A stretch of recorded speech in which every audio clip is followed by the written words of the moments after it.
For months, questions circled quietly through South Africa's political and legal corridors.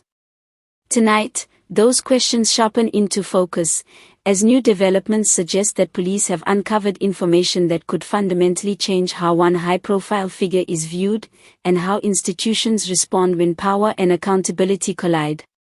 This report centers on Michael Sandlana, a name that has increasingly surfaced in discussions involving governance, oversight, and the rule of law.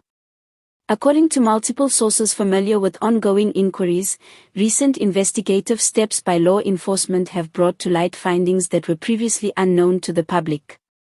While authorities have not issued definitive conclusions, reports suggest these developments have intensified scrutiny and triggered coordinated institutional responses.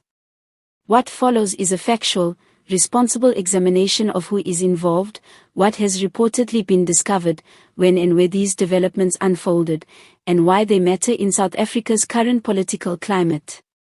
Michael Sandlana is understood to be a politically connected individual whose influence spans business and public sector engagements.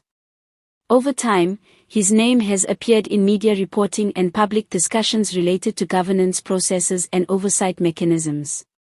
While not all claims surrounding him have been substantiated, his profile has made him a focal point whenever concerns about transparency and accountability arise.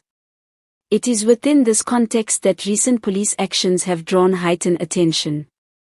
According to sources close to the investigation, police investigators have identified inconsistencies and previously unexamined links connected to Sandlana's activities.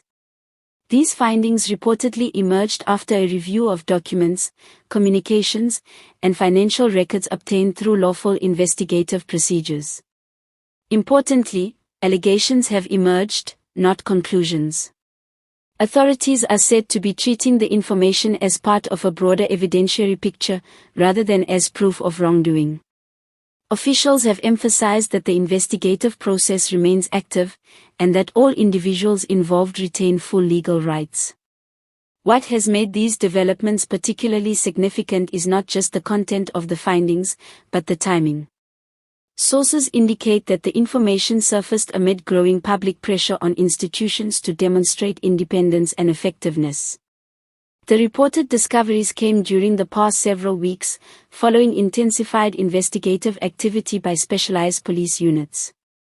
These efforts reportedly took place across multiple locations, reflecting the national scope of the inquiry.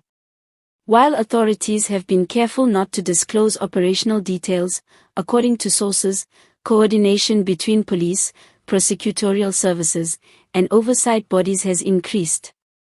This coordination is widely viewed as a response to both the sensitivity of the matter and its potential political implications. The situation has unfolded against a backdrop of heightened political tension in South Africa. With public trust in institutions under constant examination, any investigation involving politically connected individuals inevitably carries broader consequences. Political analysts note that this case has become a test of institutional credibility. Opposition figures have called for transparency, while members within governing circles have urged restraint, emphasizing due process and the dangers of trial by public opinion. This divergence has intensified debate within Parliament and across civil society, where questions persist about whether accountability mechanisms are applied consistently, regardless of status or influence. Public reaction has been swift and polarized. On social media and talk radio, many South Africans have expressed cautious optimism that investigations appear to be moving forward. Others have urged patience, warning against drawing conclusions before official findings are released. Mainstream media coverage has largely adopted a measured tone, reflecting the seriousness of the allegations while avoiding definitive claims. Editors and analysts have stressed the importance of allowing investigators to complete their work without interference. This balance, between public interest and legal responsibility, has become a defining feature of the coverage surrounding Sandlana. In response to growing attention, law enforcement agencies have reiterated their commitment to professionalism and independence. Statements from officials emphasize that investigations are guided by evidence and legal thresholds, not public pressure or political considerations.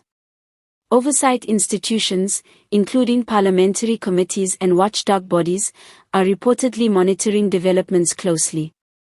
According to informed observers, these bodies view the case as emblematic of broader challenges facing South Africa's accountability framework. While no formal outcomes have been announced, the visible engagement of multiple institutions has been interpreted as a signal that the matter is being taken seriously. If the reported findings withstand scrutiny, analysts suggest several possible outcomes.